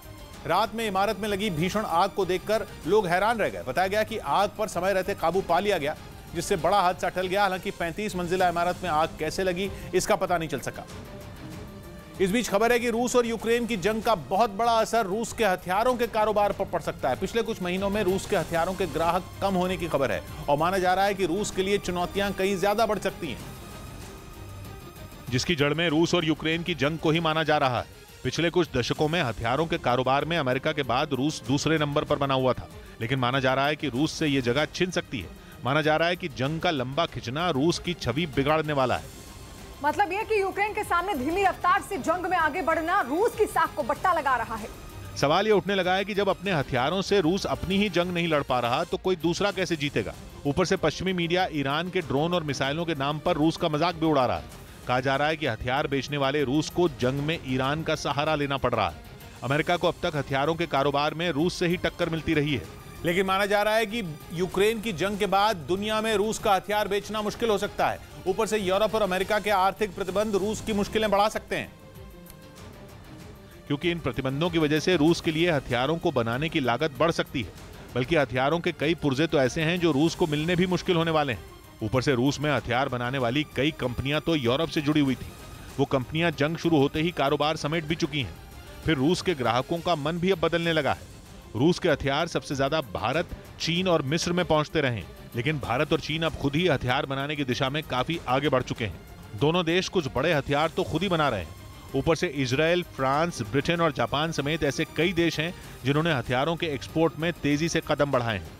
यही वजह है कि रूस के हाथ से जो कारोबार खिसक रहा है वो उसे वापस मिलना मुश्किल हो सकता है। इधर खबर है कि पाकिस्तान में चीन के मजदूरों को पूर्व प्रधानमंत्री इमरान खान से भी ज्यादा सुरक्षा मिलेगी। हाल ही में पाकिस्तान के वजीराबाद में आजादी मार्च के दौरान इमरान खान पर जानलेवा हमला हुआ था और उन पर ताबड़तोड़ फायरिंग की गई थी, जिसमें वो घायल हो गए थे। इस घटना के बाद चीन के दौरे पर पहुंचे पाकिस्तान के प्रधानमंत्री शहबाज शरीफ से शी जिनपिंग ने चिंता जताई थी। बताया गया कि चीन के राष्ट्रपति ने साफ निर्देश दिया था कि CPEC यानी China Pakistan economic corridor project को पूरा करने में जुटे चीन के मजदूरों की सुरक्षा में कोताही न बरती जाए, जिसके बाद इस बात पर सहमति बनी कि चीनी मजदूरों के लिए पाकिस्तान सरकारी बुलेट प्रूफ कारों का इंतजाम करेगा। यानी चीनी मजदूर सरकारी गाड़ियों से काम करने जाएंगे। असल में इमरान खान पर हुए जानलेवा हमले के बाद चीन अपने मजदूरों को लेकर डरा हुआ है, लेकिन उसकी मजबूरी यह है कि वो अपने लोगों को वहां से बुला भी नहीं सकता, क्योंकि उसके ड्रीम प्रोजेक्ट CPEC का काम अटक जाएगा। उधर कांग्रेस नेता सतीश जारकिहोली ने हिंदू शब्द पर विवादास्पद बयान दे दिया, जिस पर सियासी घमासान मच गया। कर्नाटक के बेलगावी में एक कार्यक्रम में कांग्रेस नेता ने हिंदू का जिक्र किया और इसी दौरान उन्होंने हिंदू शब्द को लेकर विवादास्पद बयान दे दिया। हिंदू का जो मीनिंग है वो बहुत गंदी है। सतीश जारकिहोली के इस बयान पर बीजेपी भड़क गई। कर्नाटक कांग्रेस के अध्यक्ष ने हिंदुओं को अपमानित करने का कुकर्म किया है। यही नहीं, बीजेपी ने कांग्रेस पर नफरत फैलाने का भी आरोप लगा दिया। इस बीच दक्षिणी अमेरिकी देश कोलंबिया में बारिश ने जमकर तबाही मचाई। वहां पिछले कई दिनों से हो रही मूसलाधार बारिश की वजह से कई मकान ढह गए, जिससे लोगों की मुसीबत बढ़ गई। वहां से सामने आई तस्वीरों में कई मकान जमीन में धंसे नजर आए। घटना की जानकारी मिलने के बाद वहां राहत बचाव के जवान पहुंच गए, जिसके बाद रेस्क्यू ऑपरेशन चलाकर घर में फंसे लोगों को बाहर निकाला गया। जानकारी के मुताबिक करीब 82 परिवारों को रेस्क्यू किया गया। उधर पश्चिमी मीडिया ने दावा किया कि वैगनर ग्रुप के लड़ाके अफ्रीका के देशों में रूस का प्रभाव बढ़ाने के लिए वहां बेरहमी की सारी हदें पार कर रहे हैं। वैगनर ग्रुप पुतिन की प्राइवेट आर्मी है, जो पूरी दुनिया में कसाई ब्रिगेड के नाम से मशहूर है, जिसके लड़ाके रूसी सेना के साथ मिलकर यूक्रेन में जेलेंस्की की फौज पर कहर बनकर टूट रहे हैं। लेकिन अब पश्चिमी मीडिया का दावा है कि पुतिन का ये वैगनर ग्रुप अफ्रीका के कई देशों में रूस का प्रभाव बढ़ाने के लिए वहां क्रूरता की सारी हदें पार कर रहा है। अफ्रीका के जिन देशों में वैगनर ग्रुप के लड़ाके यमदूत बने हुए हैं, उनमें लीबिया, मोजाम्बिक और माली समेत कई छोटे देश शामिल हैं। आरोप है कि इन देशों में पुतिन की कसाई ब्रिगेड के लड़ाके लोगों को बेरहमी से मौत के घाट उतार रहे हैं। यूएन की एक रिपोर्ट में वैगनर ग्रुप पर लोगों को सामूहिक फांसी देने, यातना देने, रेप और हत्या समेत कई आरोप लगाए गए हैं। खबर तो यह भी है कि पुतिन अफ्रीका के इन देशों में सीक्रेट आर्मी तैयार कर रहे हैं और इसके लिए वो अफगानिस्तान की सेना छोड़ चुके सैनिकों की भर्ती कर रहे हैं। इस बीच इराक की राजधानी बगदाद में उस वक्त हड़कंप मच गया जब वहां एक रिहायशी इमारत में भीषण आग लग गई। बताया गया कि आग की चपेट में आने से 20 लोग झुलस गए, क्योंकि इमारत में लगी आग इतनी भीषण थी कि उसकी लपटें आसमान में कई फीट ऊपर उठ रही थी। इस घटना का जो वीडियो सामने आया, उसमें पूरी इमारत लपटों में घिरी नजर आई। घटना की खबर मिलते ही वहां फौरन फायर ब्रिगेड की टीम पहुंच गई। फिर आग को बुझाने का काम शुरू किया गया। हालांकि बाद में आग पर काबू पा लिया गया। उधर अमेरिका ने ग्रीस और अफ्रीकी देश लिबिया की एनर्जी डील को समर्थन पर विचार करने की बात कहकर तुर्की को झटका दे दिया। ऐसा इसलिए क्योंकि तुर्की खुद लिबिया के साथ एनर्जी डील करके बैठा है, लेकिन अमेरिका ने ग्रीस का साथ देने का ऐलान कर दिया। ग्रीस और तुर्की नेटो के सदस्य हैं, इसलिए उनकी लड़ाई ने नेटो के सिर में दर्द किया हुआ है। तुर्की आए दिन ग्रीस को हमले की धमकियां दिए जा रहा है, लेकिन जो बाइडेन की सरकार का झुकाव ग्रीस की तरफ। अमेरिका ग्रीस के दबाव की वजह से तुर्की को अपना F-16 जेट भी नहीं बेच रहा। वहीं 2 महीने पहले अमेरिका दक्षिणी साइप्रस के मुद्दे पर भी ग्रीस के साथ खड़ा नजर आया था। इतने बड़े सवाल हो गए, उत्तर सब कंगाल हो गए। कल तक जिनमें थी विनम्रता, आज वही विकराल हो गए। सौबात की एक बात कही संदेश ने, कुछ तो माला माल हो गए, कुछ के खस्ता हाल हो गए। राजनीति के इस जादू में कितने नए कमाल हो गए। मिलते हैं कल, घड़ी जब इशारा करेगी 9 बजे रात का। वक्त फिर होगा 100 बात की एक बात का।